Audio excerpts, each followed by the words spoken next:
Thank you very much. I'm always like, that's me. You got to be an adult. This is how this happens. This is how this works. You can learn from anyone. That was some good tea. It was.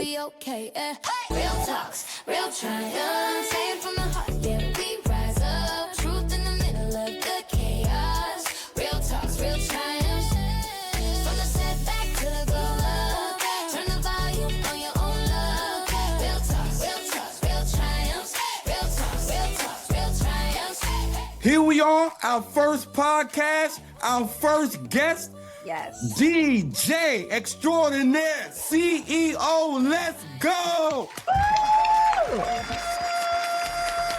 Sir, welcome to the podcast, DJ CEO. We are looking forward to hearing from you, interviewing you, seeing what's up in your world, and all of that in a bag of chips with the grip. Let's go. Tamara, Absolutely. But let me tell you a little bit about this brother right here. He's a native of Brooklyn and a Howard University alumni. He has redefined the art of DJing through a lens of sophistication, global culture, and impeccable taste. DJ CEO is internationally recognized for his refined sound, seamless performance, and curated musical experiences that transcend the ordinary. Since 2006, DJ CEO has brought his signature blend of style and sonic excellence to an elite list of venues and events, spanning from New York to Moscow to the shores of Turks and Caicos. His clientele reads like a who's who of culture and influence, from the pre-MTV VMAs and NBA draft events to Howard University's homecoming. A highlight in his career, DJ CEO was personally selected to perform for Grammy-winning artist Anderson .Paak, further solidifying his reputation as a trusted purveyor of world-class music. His brand partnerships include industry icons as Hennessy, Page Six, and Fashion Bomb Daily. DJ CEO was also the in-house DJ and personality for the United States of Hip Hop on Fuse TV, and is a featured DJ for the New York Knicks. Shout out to the Knicks, y'all. He has held premium residencies at Dre's After Hours, On the Record, The Dorsey, Alibi, Catch, and The Jimmy. With every set, DJ CEO crafts an atmosphere of elevated elegance, nostalgia, and contemporary cool. We want to welcome DJ CEO. Yes. Thank you very Welcome much. to the podcast. Thank you very much. I'm always like, that's me. Like you talking about me? That's you. Okay. That is you. All right. We're so happy to have you here today. You do it all, and then we're looking forward to you to talking about, your brand and everything in between. So with that, I know Lyle has a burning question for you. DJ CEO. Now, you've been in the game for 20 plus years. Okay? So I would like to know, and I guess, and all the fans out there want to know, what got you started DJing? Who was your influence? So first, I would. It's really easy for me to say that the seed behind what DJing actually is and the impact that it has on people came from my father. My dad was the like the family DJ, if you will, and it wasn't in a traditional sense where he had like two turntables and a mixer. It wasn't that. But anytime he was just like responsible for the entertainment, like whenever the family would come over and he'd be the one playing the records. And as a young person, this is something I became aware of later. But as a young person, I was kind of really hooked on how the music would make people react, how it would make people move. Like partying and this dancing in the living room with my uncles and my aunts, that was something that happened all the time. So I think that was the very beginning of just understanding the impact of music and how playing it for people kind of really uplifts spirits. So that was the beginning, for my dad. And then to actually be a DJ, I might have been around 15, maybe. I want to say it might have been like 1996. I was about 15, and a really good friend of mine, his pops, for whatever reason, I could only assumed God was like, I'm just gonna use you to get to him. He was like, just come by the house. I want to show you something. And he showed me it was a VHS, of course. He showed me a tape of DJ Jazzy Jeff.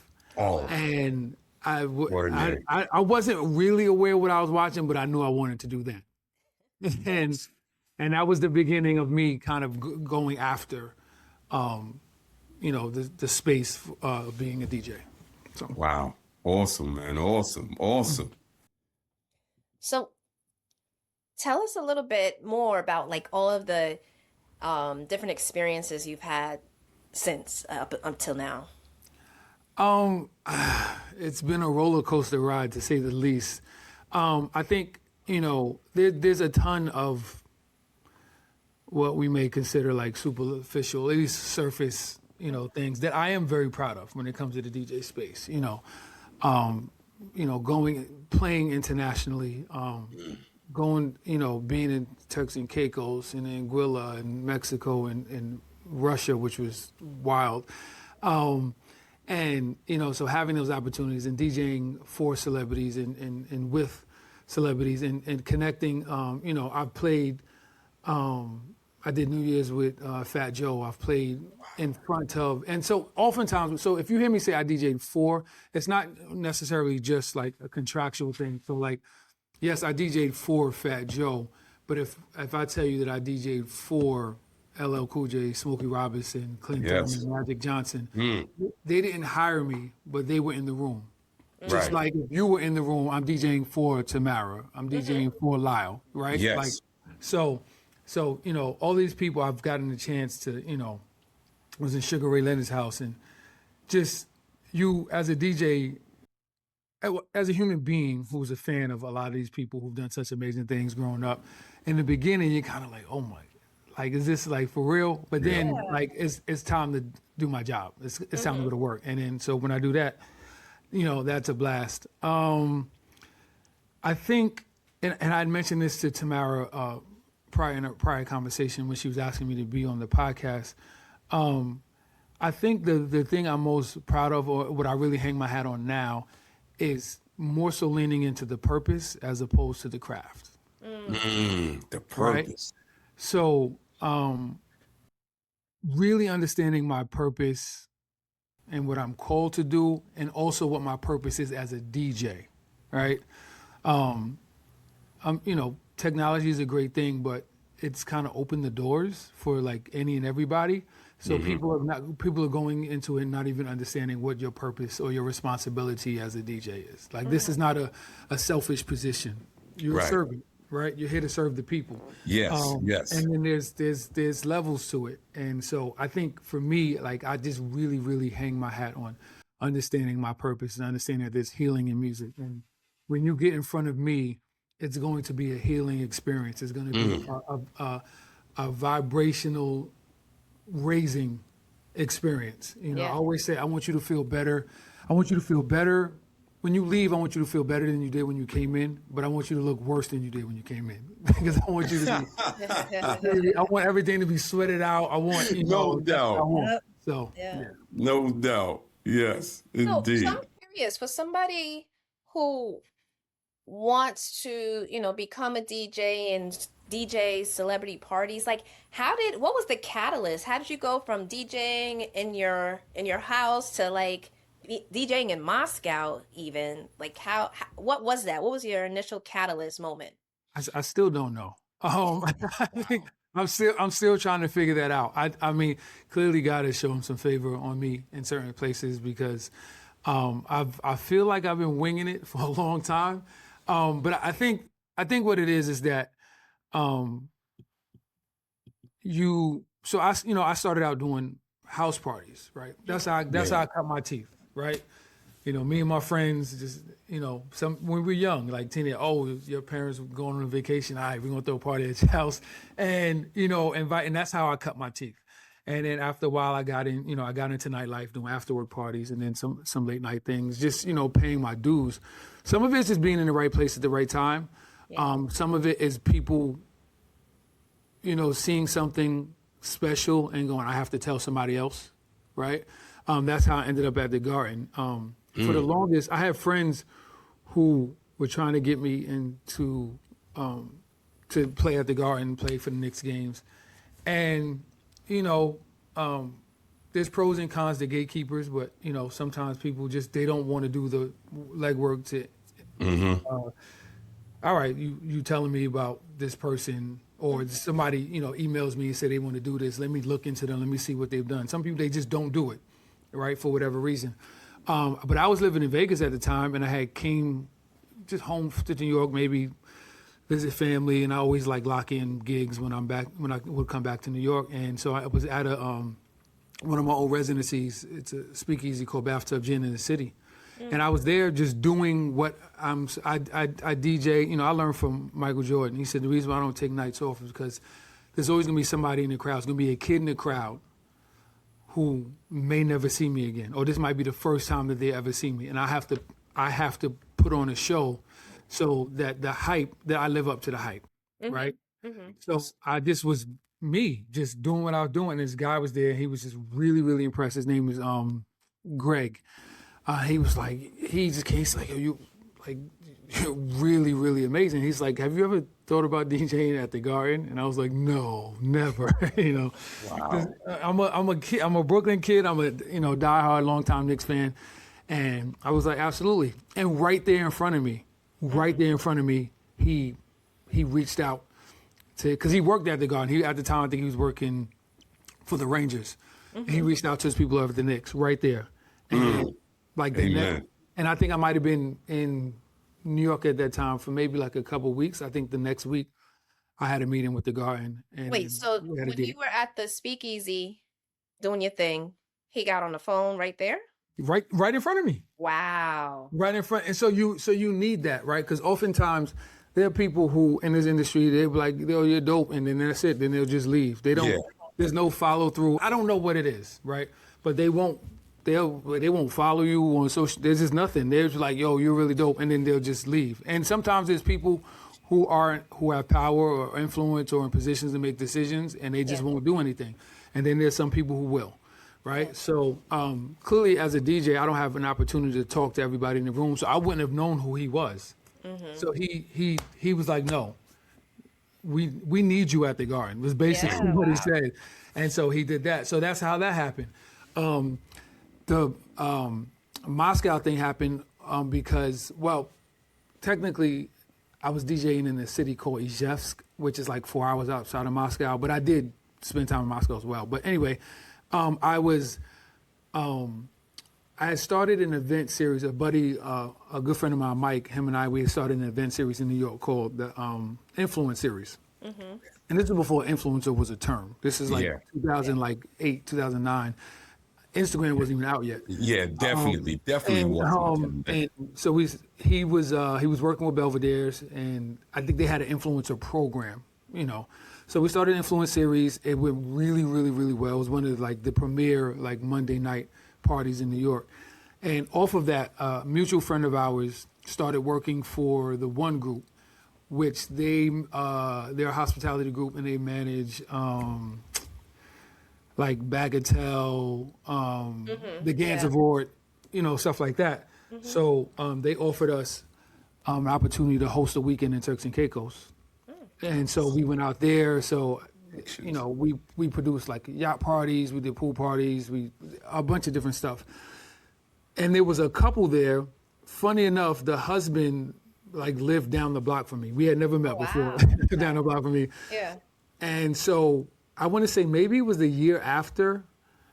It wasn't really that long, but a year after, his wife reached out to me and she said, hey, would you be interested in DJing in Russia? And I was like, yeah, it wasn't on my bingo card, but whatever.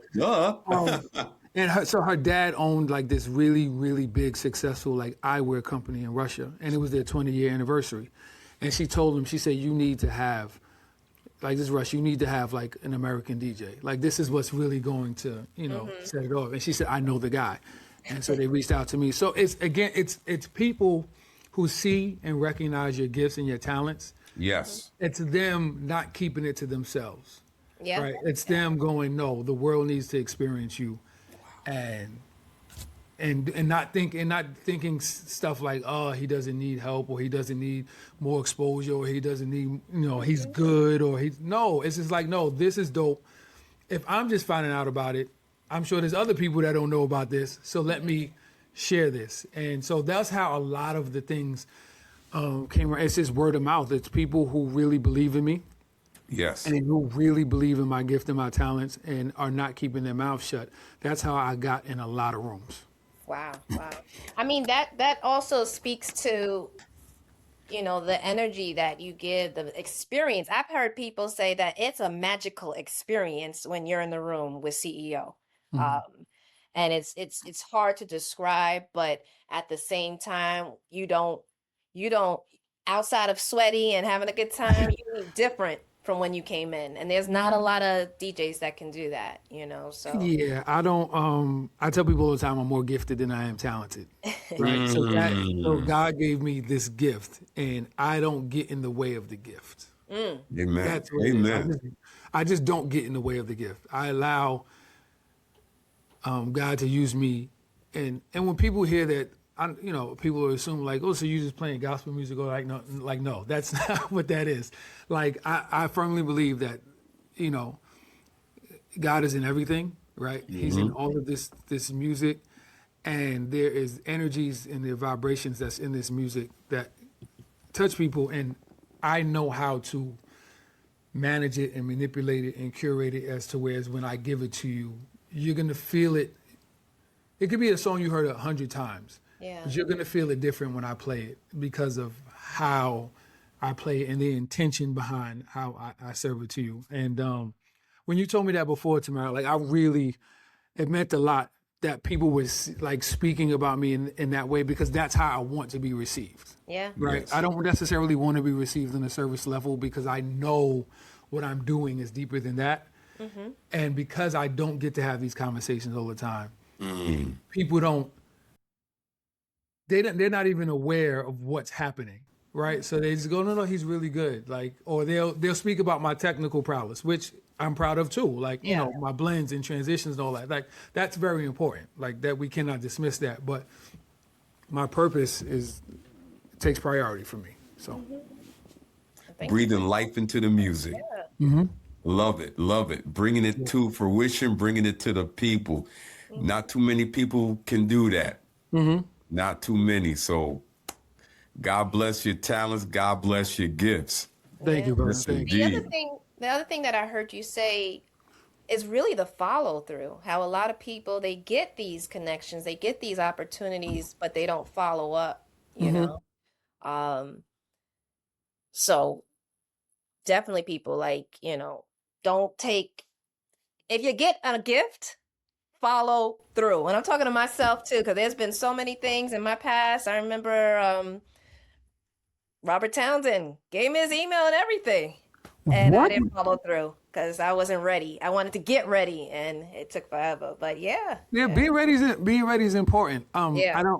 I don't underestimate that at all. If you're not ready, sometimes the blessing is not following through. Because if you weren't ready and you still follow through, you might have dropped the ball. You might have, you in this industry, you rarely get second chances.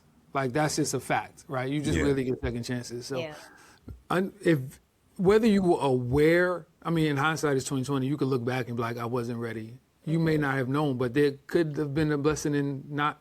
I've missed opportunities too because I wasn't ready. Like, that happens, but you'll always get what's for you. So Yeah. And in the right time, right? yeah.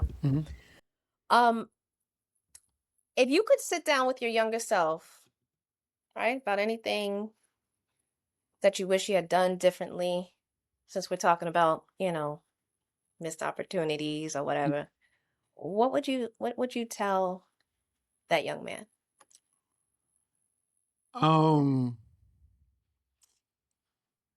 Well, I wouldn't have. So my background, my educational training, if you will, is in television and film, and my degree's in broadcast journalism. So when I came out of Howard, Okay. I worked in TV for a while, and I did my trek to to Mecca, not in an Islamic sense, but if you graduated from Howard, you always end up at Mecca, BET. yeah. You always end up at BET. Like that is the road. Like if this is your field of study, right? You're going to end up at BET, right? That's what it is. Yeah. I wouldn't have, because I have my own production company and everything. I wouldn't have left TV. I would have done both at the same time, right? Because just the relationships and everything, they connect, they intertwine. And when I was young, I was foolish to think that you can only do one thing at a time. I didn't have anybody to tell me any different, but I also knew, like, no, DJing this is where I belong. This is what I want to do. So I would tell my youngest self to do it all. Like, don't limit yourself. Do it all. You can learn from a lot of people who are in other spaces, but the skill set and the knowledge is transferable, right? So do it all. Be more open to networking. I did a lot of stuff on my own, like a lot. And I feel like I would have been further along sooner. I would have accomplished more. I would have had, better relationships and more relationships within my network if I would have really been open up to connecting and collaborating and networking. What's an example of that? Something that you said you did on your own where you could have done it. Well, so like, I have a very specific vision of my brand as DJ CEO. And the majority of the DJs I was around, like, branding wasn't a thing. Like they didn't know, like everybody brands by default. Like, who you are is your brand, right?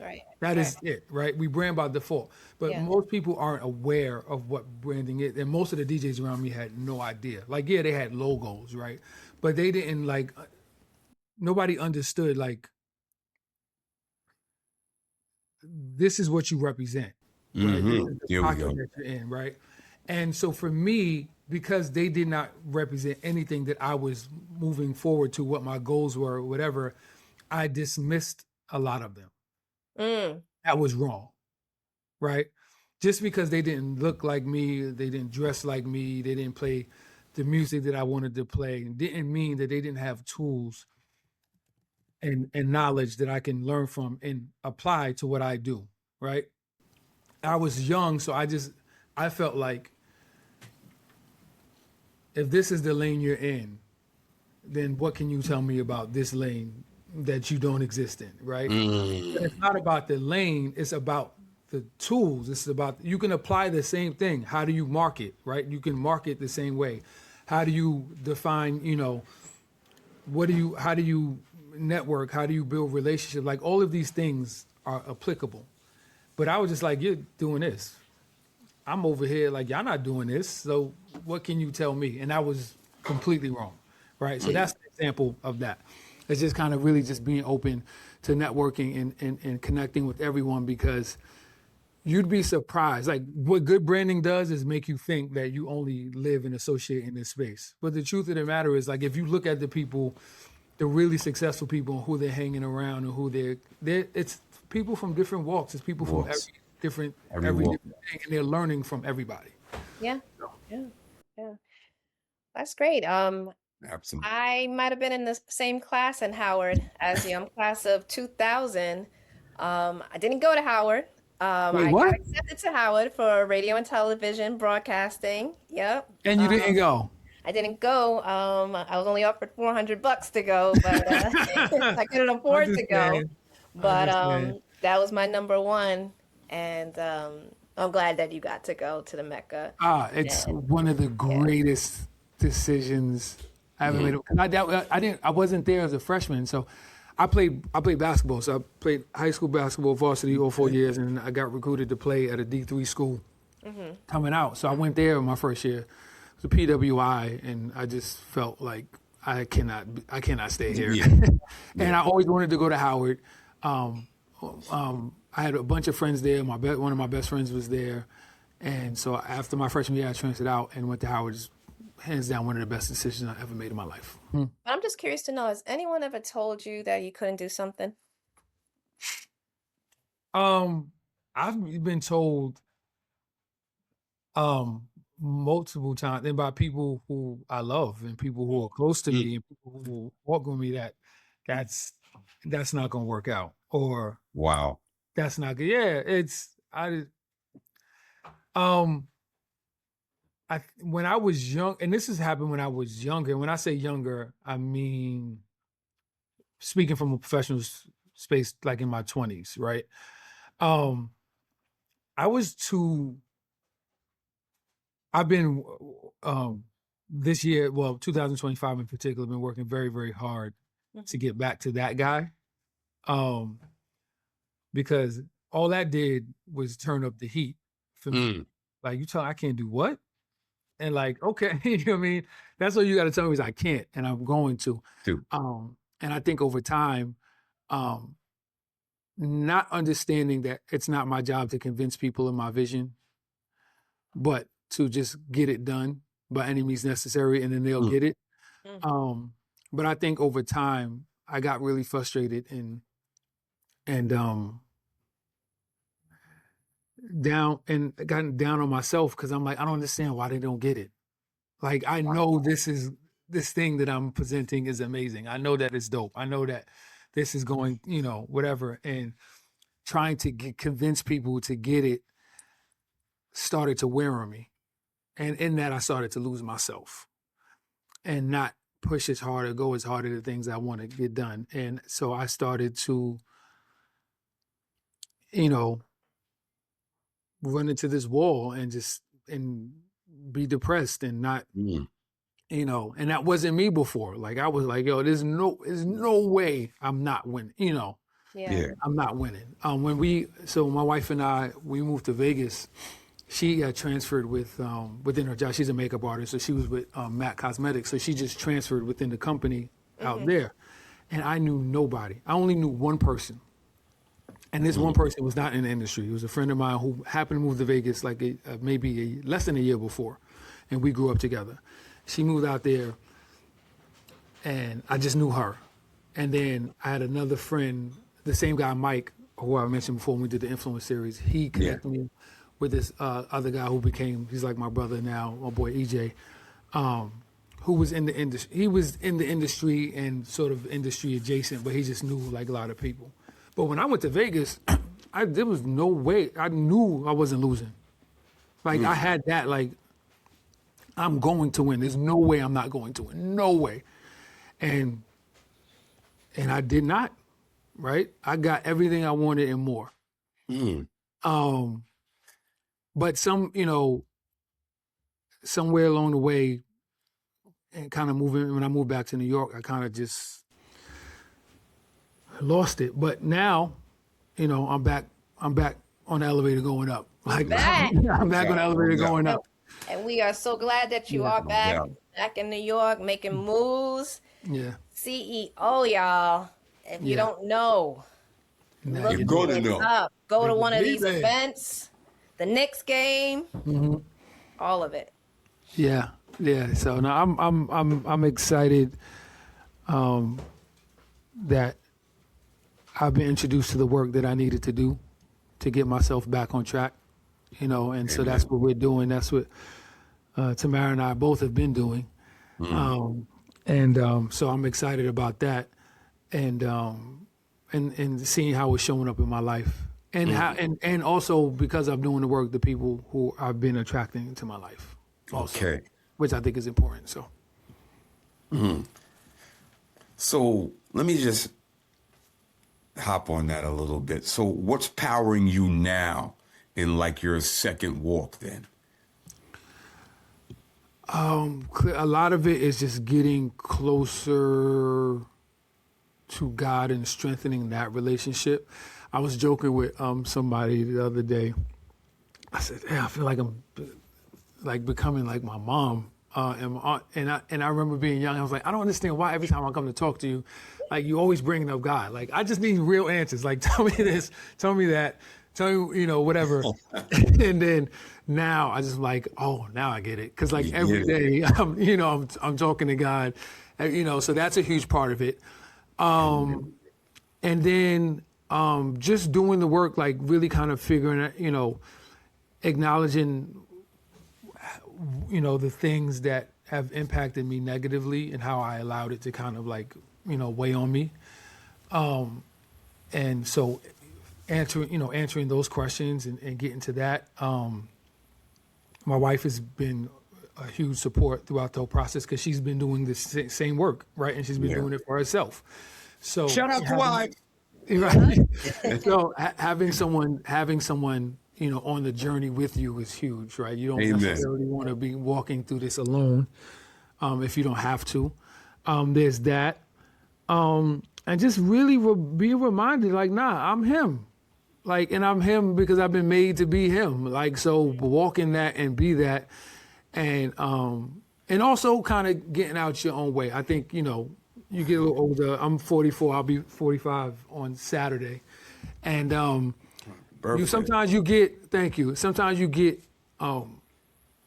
caught up in, I'm back in my day and, all of that stuff. And sometimes that's a hindrance, right? So you got to get with the program, like the ways and how things get done. You have to stay up to date and find a way to remain authentic in how you show up and what you do. But, the application might look a little different, right?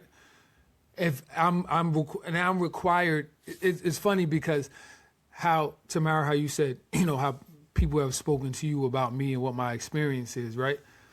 A little, 45-second routine that I post on TikTok, on Instagram, it can never capture what it is I actually do to people, right? But in order for me to get in front of these people to share that magic, to spread that love, I got to do these little 45-second, routine things because for them, they love the blend and all right, cool, like eat that up. But then when you get in front of me, you're going to get what you really need. So I can't, for a while I would just be in my own way and just be like, I'm not doing, that's just stupid. Like that doesn't represent me. And it's like, not what, for me, that's not what the tool is. Usually the tool is to get them to come. Like this is the Instagram and the TikTok content and the YouTube content that's my Pied Piper. That's how I get them to follow. But then when I get them there, then I get to give them what they the real experience. So, Yeah. Absolutely. Absolutely. I got a question. Mm-hmm. Can you tell the people a little bit about Lafayette and Grand? Yes. So Lafayette and Grand. Lafayette and Grand is my line. So fashion, I've always, pun intended, I've always fashioned myself as somebody who's, who has really good style, right? And since young. And so fashion became a huge part of my brand as a DJ. When I first started, my tagline was best dressed DJ, period, right? Okay. And when I was doing it, I admit, when I look back, I clearly did not, have the fashion. That's like, tell us how you really feel. growing up how we grew up, and we weren't really taught how to wear suits and the size that you should wear. So when I look back at the pictures, I'm like, oh God, this looks crazy, right? But at the time, there were no other DJs pulling up to clubs in like 3-piece suits, and there were no other DJs really putting fists together. I was the only one, so best dressed DJ, period. Like that's what it was, and it was part of my brand, and people bought into it. So much to the point, if they saw me not dressed up, they wouldn't even recognize me. Wow. Like I've had people like walk by me, I'm like, yo, what's up? And they were like, wait, CEO? And it's like, oh, so used to you seeing this way. So nobody, was paying attention to that. So fashion became a huge part of my brand. And over time, I was able to actually develop my own style and really understand how clothes should fit and how they look.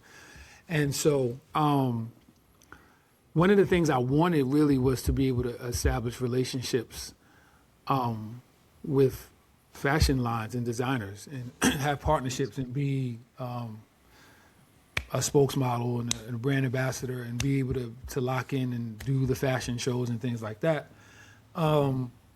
As I mentioned before, networking and building those relationships, just wasn't my strength at the time. So fast forward years later, you know, the pandemic hit, and I had been toying with the idea of having my own fashion line. But the beautiful thing about the pandemic is like it gave me all my time back, right? Because prior to that, like I was just gigging nonstop, traveling, gigging in Vegas nonstop. So I had a chance to sit down, and you know, my wife and I, we sat down, we did like research, and realized actually getting into fashion is not that difficult of a thing. Like when you realize the resources and the tools that are around, and so I was trying to figure out like, so what am I gonna call it? And it just like I woke up and it just hit me, like Lafayette and Grand. That's the corner. That's the intersection, the corner that I grew up on in Brooklyn, in Clinton, Brooklyn, Lafayette. And Shout Grand. out to Brooklyn. Right. Yeah. And I was like, yo, this sounds like luxury. This is what I want to push is luxury. And so I just did it. So I was like, all right, cool. Like we got into it. And then I was a little naive and thinking that I bit off more than I can chew because of the tools and things, like you could do so much more. So when I launched, I had like, I might have had like 100 SKUs, right? Why do I need 100? Don't nobody even know me. Like this is insane. Like why am I doing this? And a friend of mine was like, yo, if I was you, I would just do like 1 or 2. And I'm like, nah, I got these ideas and whatever. Wow. Just silliness. So now I'm in the process of just like really scaling back and focusing on the items that I want to like really push, and because it is a luxury brand, and I'm not pretending that it you know, that it's anything else, right? So I have 3 sneakers, luxury sneakers, and 1 luxury heel for women, all handcrafted in Italy, all, you know, Italian leather made to order. And then I have one of the collections is called the Love, Peace, and Soul, which was the collection that I didn't necessarily think that everybody would jump to, but everybody jumped to that. Like the Love, Peace, and Soul was like the thing that everybody ran to, and I was like, really? Like I'm over here trying to sell y'all this, you know, luxury high fashion. They was like, no, that's it, you know. So I have that. This is a terry cloth hoodie, so I have it in it's black, red, cream, and white, I think. You don't have gray? I do have gray. No, I do have gray. I do have gray. We need a gray. We need a gray. We need a gray. I do have gray. So I have that.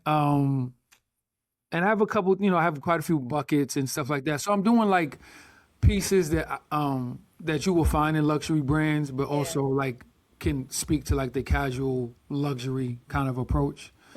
And so I have a really good friend of mine who's an amazing designer, and so we're collaborating to do a drop this year on some accessories. I have bags. I have a luxury backpack, and duffel bag. So yeah, that's Lafayette and Grand. So you can check it out. The website is LafayetteandGrandClothing.com. And then, you know, on Instagram and TikTok, it's just Lafayette and Grand. But yeah, I'm very proud of it, and I'm very proud of the space that we're going into. I'm not rebranding, but I'm just kind of refocusing what I want to push. So I'm Lafayette and Grand, people, let's go. Yeah. Gotta get it. Yeah. I'm gonna be in it. I'm gonna tell you that right now. Y'all gonna see me in that. I appreciate it. Absolutely. You What's know, your favorite piece in the collection? So definitely I'll be wearing that.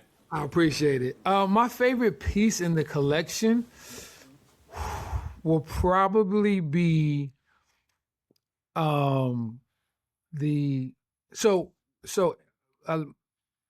of this, most of the collections are named after streets in the Clinton Hill neighborhood that I grew up on. Oh, all right. That's dope. So the sneakers. So I have the sneakers is called the St. James collection. So I grew up on Lafayette between St. James and Grand. So the St. James collection. And I have 2 versions of them. So one, it has a metallic gold bottom, a metallic gold sole, and it's like a peach and like ocean green of kind of color blocking. And then the other version is it's a pony skin. It's a cheetah print pony skin. Oh. And the cheetah print pony skin is by far my favorite. It's just like every time I wear it, it's like a showstopper. And they're Yeah. like, what is that? Cheetah print pony skin, huh? Yeah, and so Yeah, it's really, my and so mother-in-law would like that also. So yeah. yeah, it's for me like I design things that I would want to wear or want to see people in. Right. Okay. So it's not. I've never been one to follow trends or choose something that like, oh, hey, this is what's hot now, so let me do this. It's like, nah, I want to create something like whatever. I'm a creative, so if it pops up, Yeah. I'm gonna create it and I'm gonna put it out because I'm like, this is dope, and I would wear this, so I want to give it to you. And more often than not, people do connect to it. So like everywhere I've gone, and I would say for both of the St. James collection, the gold bottom one and the cheetah print one, those are both like showstoppers. But my personal favorite one would be the pony skin cheetah print. Okay. I think I've seen them. Yeah, you have. Yeah, I've worn them around you before. Yeah, Yes. I was like, he's got shoes. yeah. No, yeah. Those are my favorite by far. Yeah, very nice, very nice. So you talk about the line that you're getting ready to launch very, very soon, or relaunch of the line. Any other what's next for you? Where can we find you? What's the next project you got coming up? So one of the next project, I mean, there's a lot, but the next project is so the Studio 55 experience, which is my nightlife. My nightlife program, basically. I'm a huge fan of the Studio 54 and its culture. Wow. And the sense of like the freedom that exhibited in the room, right? I feel like nightlife, when I say nightlife, this includes daytime, party, but just like when we get together and party, there's no freedom anymore because largely due to these, right? Yeah, Everybody's cell phone. Yeah. either on it or trying to record, and if people are recording, people don't want to be free, and so I want to get back to that experience of freedom, but also encouraging people, the luxury side of it, and like getting dressed up. Like people who don't get dressed, I always say get dressed like you want to be seen, right? Get dressed like you want to be seen. I think people go to they go to nightclubs dressed in the same stuff that they would wear at barbecues. Like it's just weird. And again, of course, it became like, talk about trends. Like you see kids, like it's like a 25-year-old and he or she is like in a t-shirt of like an artist and that artist's music they've never listened to once in their life. Like this is just a thing. Like I'll get me a Nirvana t-shirt and whatever, and it's like you don't know one Nirvana song. Like what are we like? What are we doing here? What are we doing? It's just like this trend, and I know trends exist and trends are never going anywhere, but I'm about like culture, like The real. a principle, 10 toes down. It's about culture. I want people to get dressed. I'm not saying they had to get dressed like how we were when we were, going out, how they say we would show up in our business clothes, like, coming from work after work and being in like Argyle sweater vests. And no, that's not what I'm saying. What I'm saying is like, fashion is your style is an extension of who you are and your personality. Yeah. So give us you. Like, Yeah. you can't be giving me you if you're all dressed exactly the same way, right? Give us you, like, and give us you unfiltered. So I want people to really get back into putting in effort into how they get dressed when they show up to, to go party. And then also the freedom, again, of just to be able to, to dance like nobody's watching, like dance with, people that you don't know, like connect back to each other. That experience is gone. If you look, people are in their sections, they're sitting down, they're smoking hookah. Like, what are we doing? Like, you left your house to do what you could do in your house? Like, no, get out, let's dance, let's be free. And so that's what the Studio 55 experience is about. And people being open to all different sorts of genres. Like, I'm not, if you're a type of person that only dances to what you like, or if you only want to hear dancehall, if you only want to hear reggaeton, if you only want to hear Bad Bunny, if you only want to hear drill music, or if you like, that's not me. Like for me, when you come in, there's a good chance you're gonna hear Kendrick Lamar and Wham in the same night. Come on, let's go. That's Right? what I'm saying. there's Well. a good chance that you're gonna hear Fela and Kes and Beyonce and Kate Trinata and Duran Bernard and you might hear you'll hear Pop Smoke and a Cardi. Like you're gonna get all of it, and I'm going to play it in a way that it all makes sense. Yeah. And so that's what Studio 55 experience is about. So that is something that I'm excited. I've done a couple of like small parties, and I've done like live stream branded things around it, but I'm really excited to doing like this one big thing so people can really get it, right? Yeah. Really get it. So that's a huge thing. And then there's a bunch of other stuff getting back into the podcast space. My wife and I have a podcast called How Does It Feel? Okay. And it's a music podcast in which we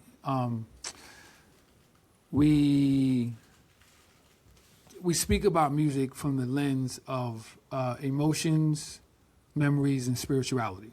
Okay. Amen. Right? So there's that. So we're bringing that back. I had a podcast during the pandemic, and I've been looking at bringing back called The Loop. And I was fortunate to, interview some really like dope people in the industry. God bless his soul, Prince Markie D of the Fat Boys. I had him. I had Ralph. Shout out to Prince Markie D. I had Ralph McDaniels.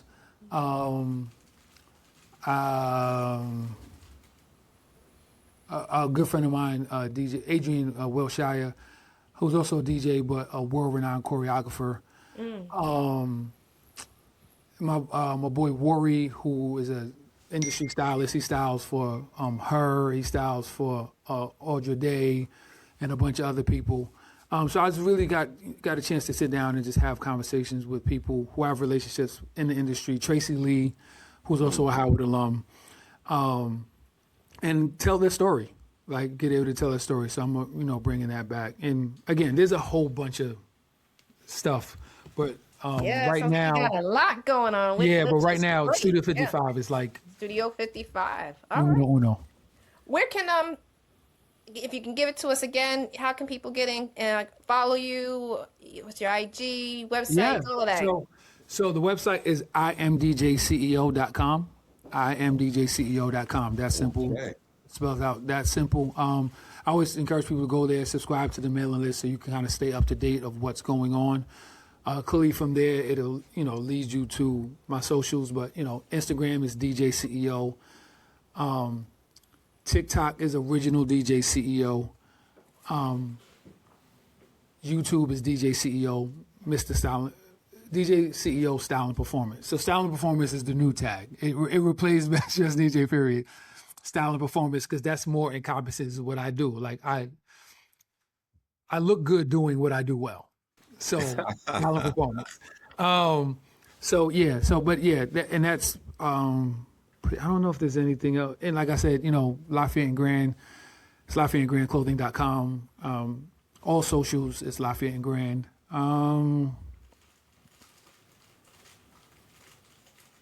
That's it. I think that's it. Yeah. I think that's it. Yeah.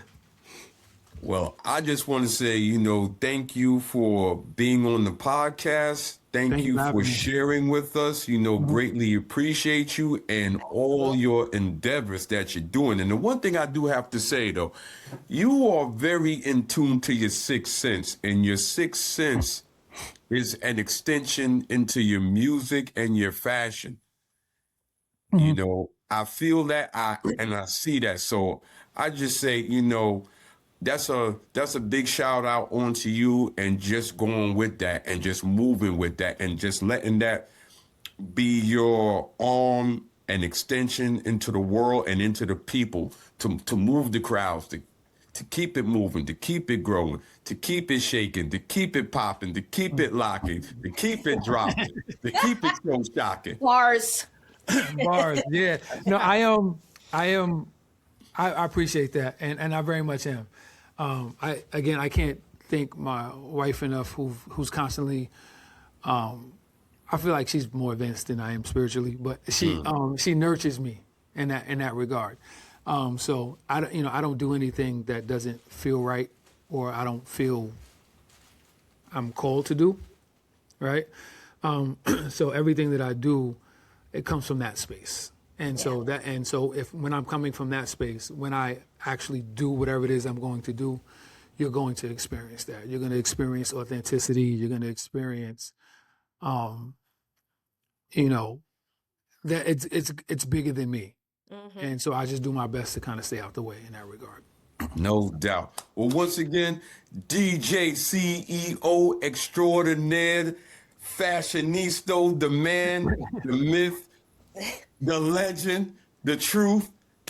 Thank you for coming to our booth. Appreciate it. Thank you. And before we go, I have, actually 2 more things. What's your wife's name? Oh, Shireen. Her name is Shireen. Shireen. Shireen. You know what they say, behind every good man is an even greater woman. So shout out to Shireen. Yeah. Man. And we have one more last question for you. We want to leave, before we get off of this podcast, we want you to leave a question for our next guest who will be on. Anything that comes to mind that you'd like to hear the next inspirational person answer? No pressure. No pressure. That's pressure.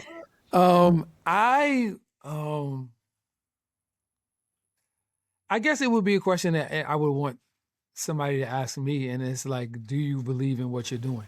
Ooh, that's a good one. That's a good one. Do you believe in what you're doing? Do you believe in what you're doing? I love it. I love it. Yeah. That's for the next guest. Yep, we'll definitely pose it to the next guest. So thank you everybody for tuning in. Tune in next time. We will have our guest, David Gonzalez, on. And we thank you so much, CEO, for being on with us. Thank you. Thank you for having me. I appreciate it, for real.